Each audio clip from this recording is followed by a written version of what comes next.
Bonjour Agnès Pannier-Runacher. Bonjour. Et merci d'être avec nous ce matin sur France Info. On va essayer de comprendre avec vous à quoi devrait peut-être ressembler le prochain gouvernement. Quelles concessions aussi les macronistes que vous représentez sont prêts à faire dans le futur budget. Avant cela, donc, Emmanuel Macron s'apprête à nommer d'ici ce soir son Premier ministre, son 6e Premier ministre en 3 ans, le 4e quand même en 1 an. Est-ce que cette fois, vous croyez que ça va durer peut-être un peu plus de quelques jours ou un peu plus de quelques semaines ? En tout cas, c'est absolument nécessaire que ça dure un peu plus de quelques jours, un peu plus de quelques semaines. Ce que les Français attendent, c'est une rupture. Et donc, il faut que ce Premier ministre soit en rupture avec les gouvernements précédents et qu'il porte cette capacité à négocier et avec le Parti socialiste et les autres composantes républicaine du nouveau Front populaire et avec les Républicains. Pardon, parce que rupture, c'est un mot qui quand même me dit quelque chose. Je crois qu'un certain Sébastien Lecornu l'a employé il n'y a pas si longtemps que ça. Dans votre bouche, ça veut dire quoi ? Dans ma bouche, ça veut dire que ça doit être une personnalité qui n'est pas du camp macroniste. Donc pas Sébastien Lecornu. Moi, j'ai compris que Sébastien Lecornu avait terminé sa mission jeudi. Donc, ça doit être une personnalité qui est au-dessus de la mêlée, qui est capable de parler à la droite et à la gauche, et qui est capable justement de trouver cette plateforme de convergence qui nous permet d'avoir un budget et de donner la stabilité au pays. Alors, on a appris ce matin que les forces politiques en dehors de la France insoumise et du Rassemblement national seraient reçues à l'Élysée cet après-midi pour des énièmes consultations.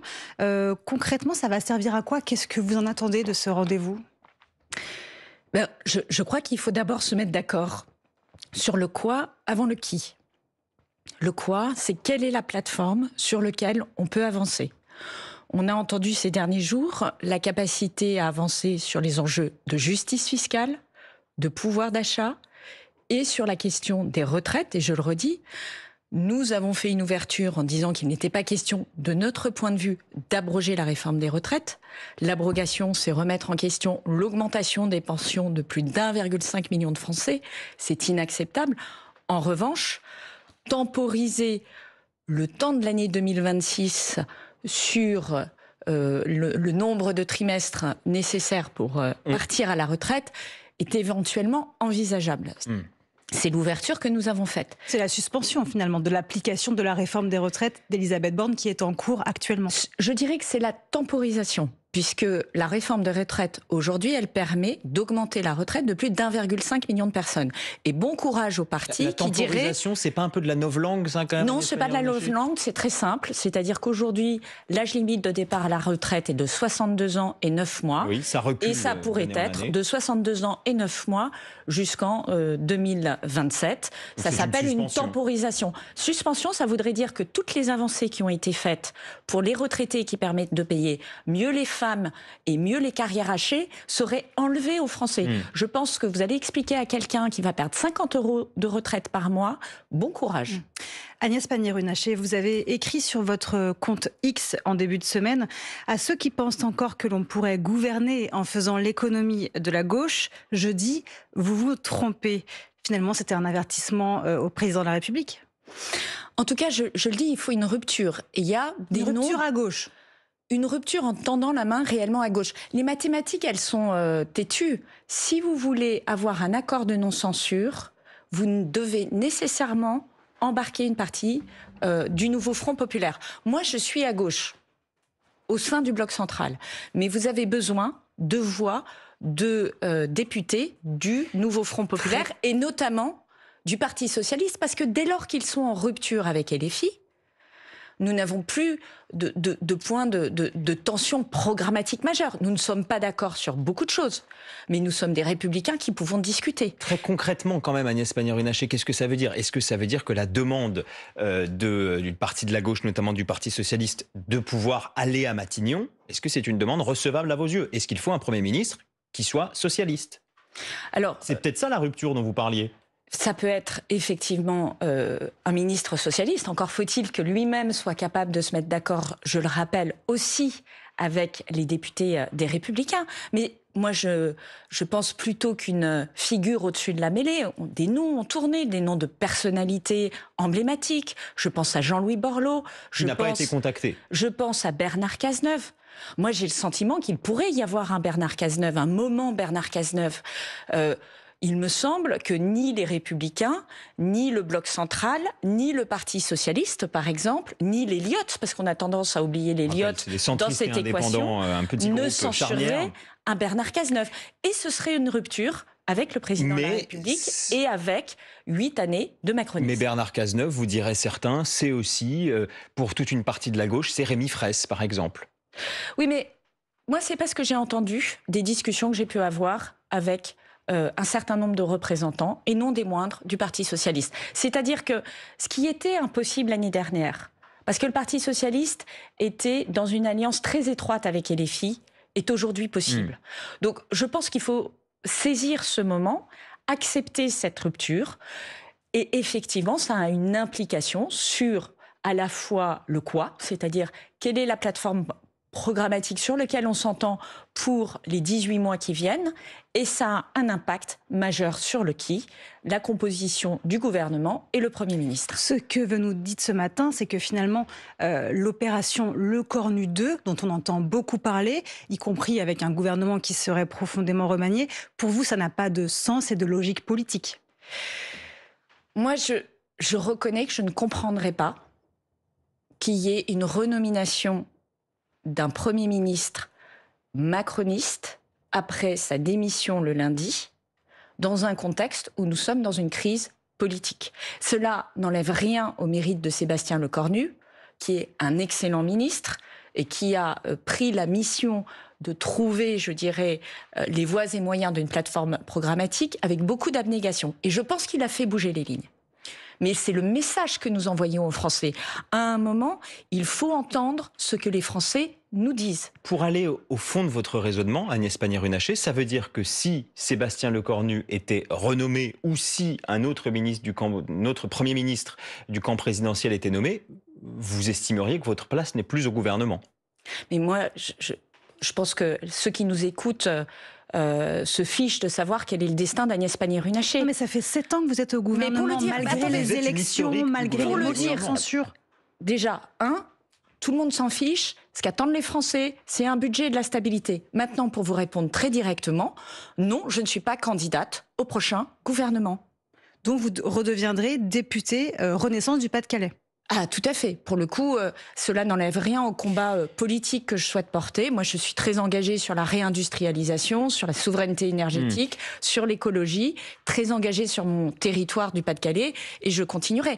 Et a fortiori dans un moment où le Rassemblement national engrange les voix. Mais quand même, Agnès Pannier-Runacher, si on est un peu rétrospectif, comment vous expliquez qu'Emmanuel Macron s'est toujours refusé à nommer un Premier ministre de gauche depuis la dissolution? Peut-être n'aurait-il dû pas le faire tout de suite, peut-être qu'il aurait dû le faire après, n'empêche qu'il ne l'a jamais fait. Comment vous l'expliquez?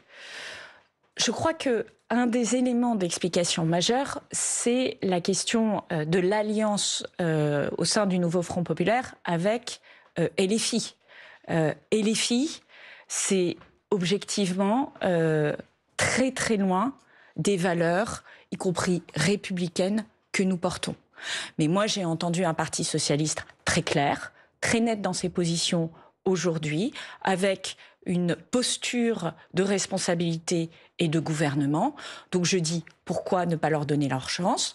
Ou, si c'est trop compliqué et trop clivant vis-à-vis des Républicains, pourquoi ne pas donner sa chance à une personnalité au-dessus de la mêlée? J'ai cité Jean-Louis Borloo, j'ai cité Bernard Cazeneuve. Je trouve d'ailleurs dommage qu'on n'entend jamais de nom de femmes. Moi, je pense qu'on serait capable... Vous pensez à qui? Je ne sais pas, Anne-Marie Idrac, Laurence Toubiana. À un moment, où sont les femmes? Mais ça, c'est une aparté.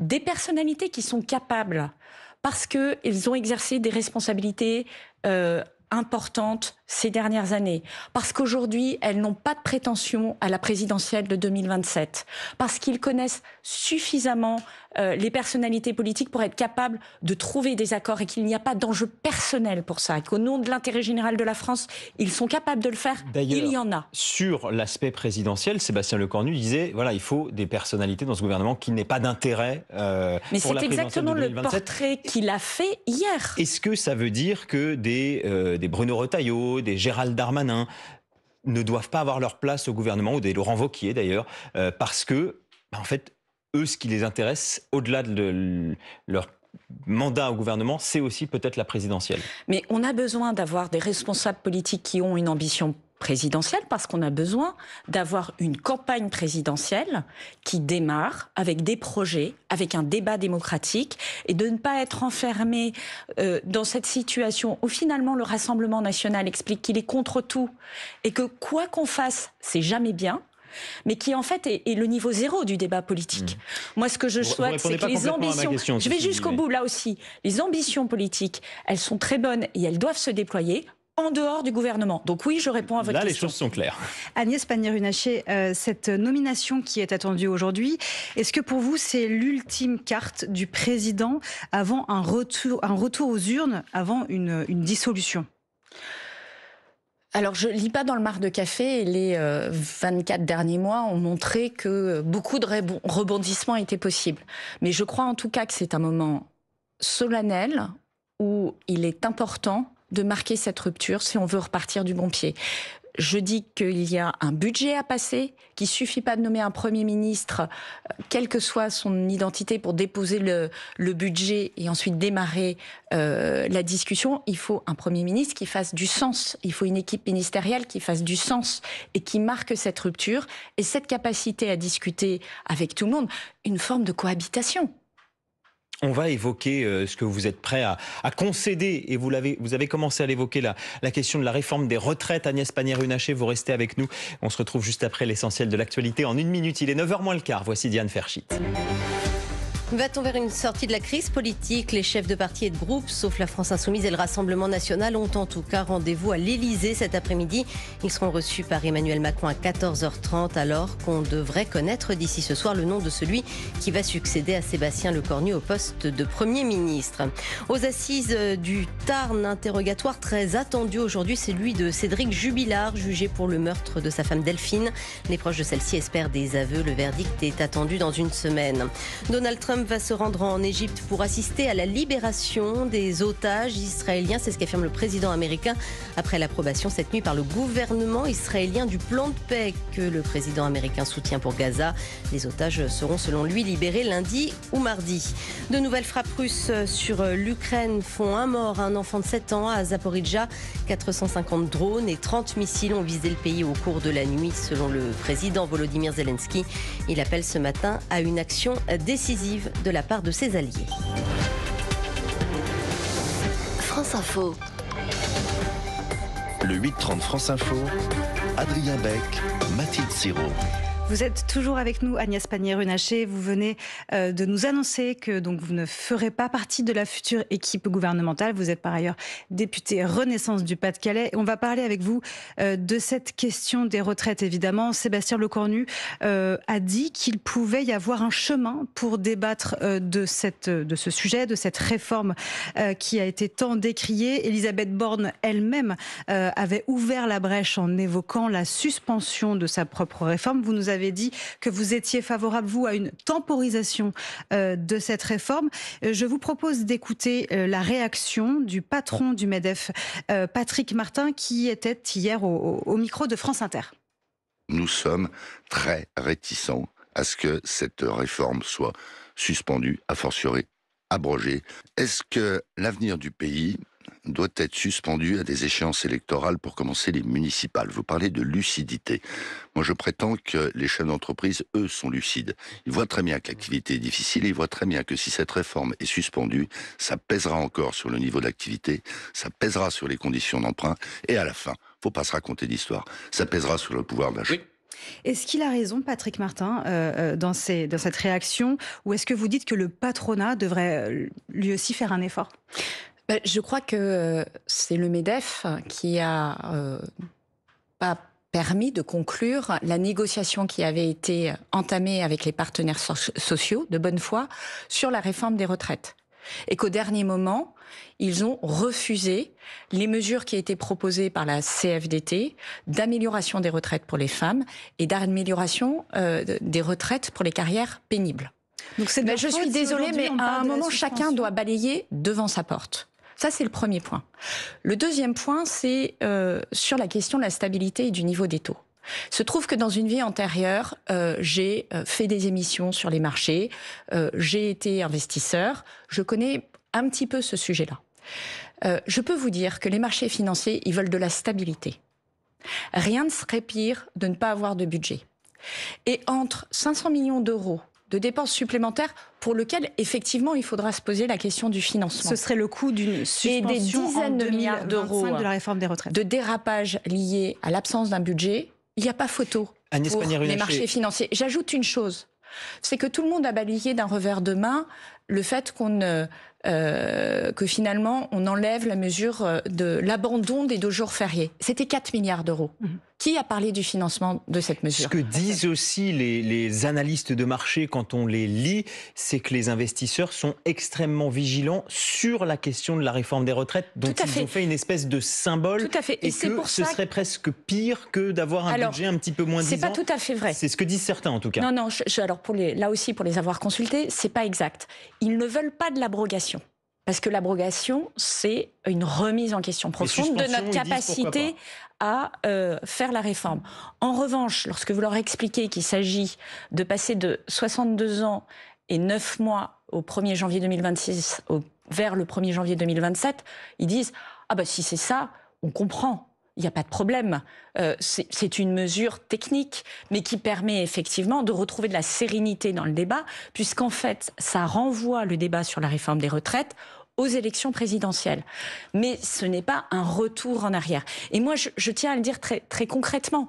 Nous sommes battus à Renaissance pour cette réforme des retraites. Nous nous sommes battus parce que le régime des retraites était déséquilibré. Ce qui veut dire très concrètement qu'un jeune qui rentre sur le marché du travail est quasi assuré que sa retraite n'est pas financée. Et ça, c'est inacceptable. Et ça, nous ne l'accepterons pas. Mais dire à un moment, on se pose et on temporise, si c'est les conditions de la stabilité budgétaire, et si cela permet à chacun de construire son projet politique et d'aller à la présidentielle pour dire ce qu'il propose, pourquoi pas ? Venons-en à un sujet également politique, Agnès Pannier-Runacher. Cette semaine, Gabriel Attal, le patron de votre parti Renaissance, a déclaré qu'il ne comprenait plus les décisions du président. Édouard Philippe, le lendemain, mardi, a appelé, lui, à une organisation d'une élection présidentielle anticipée. Et voilà ce qu'en pense Éric Dupond-Moretti, l'ancien garde des Sceaux. On l'écoute, il était hier chez nos confrères de BFM TV. Je constate que quelques rats quittent le navire. C'est le lot de tous les présidents qui ne peuvent pas se représenter et qui sont, on va le dire comme ça, en fin de règne. Fin de règne, les rats quittent le navire. Vous constatez le même phénomène ? Moi, j'ai été très surprise et j'ai trouvé les paroles d'Édouard Philippe très violentes. Trop violentes ? Trop violentes. On ne remet pas en question et la personne et la fonction de cette manière. Et effectivement, la fonction de président de la République, ce n'est pas un Kleenex jetable. C'est pas acceptable. Mais la loyauté n'empêche pas la lucidité. Donc Édouard Philippe n'est pas loyal, Gabriel Attal est lucide. Je pense qu'on peut dire que aujourd'hui, nous devons avoir une rupture. C'est ce que nous assumons, c'est ce que nous portons. En tout cas, c'est ce que moi, à titre personnel, j'ai recommandé. Exactement très les mots de Gabriel Attal. C'était « je ne comprends plus ce que fait le président », ce qui est quand même là aussi porteur d'une forme de violence aussi. Peut-être je l'aurais pas formulé de cette manière et on s'en est parlé en réunion de groupe. Mais fondamentalement, la question, enfin, la démission, la dissolution, la démission et la dissolution, c'est inacceptable. C'est bafouer la fonction présidentielle et c'est bafouer l'homme et je n'accepte pas ça. Mais sachons aussi entendre ce que les Français nous disent. Je le répète, sachons entendre ce que les Français nous disent. Alors, les Français appellent à une rupture. Venons-en quand même à l'actualité qui concerne aussi votre périmètre ministériel. On parle de l'écologie. Le centre, le CITEPA, qui mesure la pollution atmosphérique, publie ce matin son estimation des émissions de gaz à effet de serre pour la première partie de l'année 2025. Bon, les chiffres ne sont pas très très bons, moins 0,8% par rapport à 2024. C'est moins bien que l'année dernière, c'est moins bien qu'en 2023. On est toujours loin encore de nos engagements européens. Qu'est-ce qu'on a raté ? Alors d'abord, on est toujours sur nos engagements européens, je veux le dire. mais les chiffres sont mauvais pour l'année 2025. La réalité, c'est qu'entre 2017 et 2024, nous avons baissé nos émissions de gaz à effet de serre de plus de 20%. On approchera les 25% en fin de cette année. C'est gigantesque. Et ça montre qu'une politique constante fonctionne. Que s'est-il passé cette année alors ? Ce qui s'est passé cette année et l'année dernière, puisque 2024, on constate un premier frein, c'est qu'effectivement, l'élan qu'on avait donné en 2022, en 2023, pour baisser nos émissions de gaz à effet de serre sur le transport et sur le bâtiment, s'est arrêté. Et notamment du fait des incertitudes politiques et du fait des politiques de stop and go sur les dispositifs d'accompagnement à l'électrification des véhicules ou à la rénovation thermique des bâtiments. Ça, c'est de votre responsabilité pour le coup. Mais bien sûr. Mais je suis la première à le reconnaître. Et c'est pour ça que moi, j'ai besoin aujourd'hui qu'on donne de la stabilité au pays.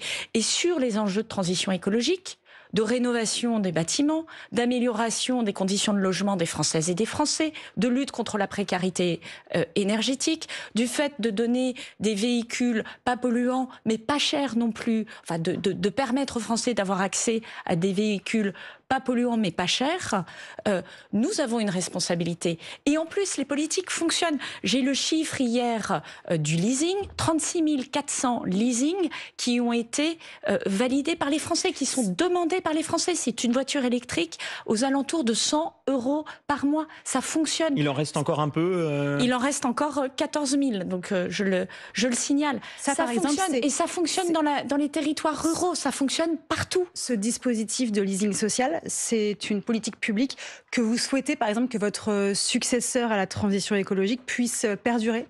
Je pense que et le leasing social, et le bonus écologique, et la prime à la conversion, parce que tout le monde n'a pas les moyens de se payer une voiture électrique, et avoir changé sa voiture quand elle a 20 ans d'âge pour un modèle plus récent qui consomme moins de carburant et émet moins de polluants, ça a aussi beaucoup de valeur.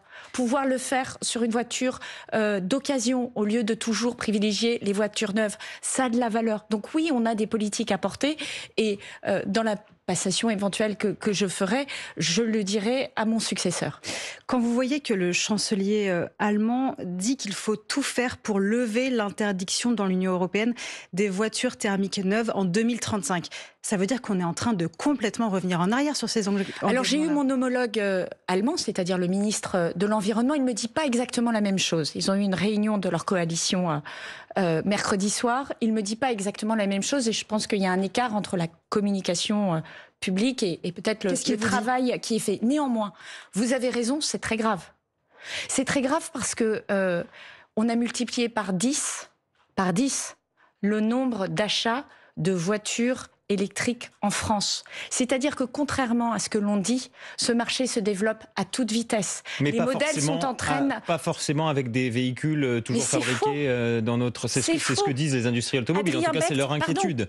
Pardon, la part de marché des voitures fabriquées en France électriques est supérieure, entendez-moi, à la part de marché des voitures thermiques fabriquées en France. Le risque chinois n'existe pas. C'est pas que le risque chinois n'existe pas, c'est que les Chinois produisent des biens moins chers que les Européens. Mais sur tous les domaines. On est en train de découvrir la Lune. Sur tous les domaines.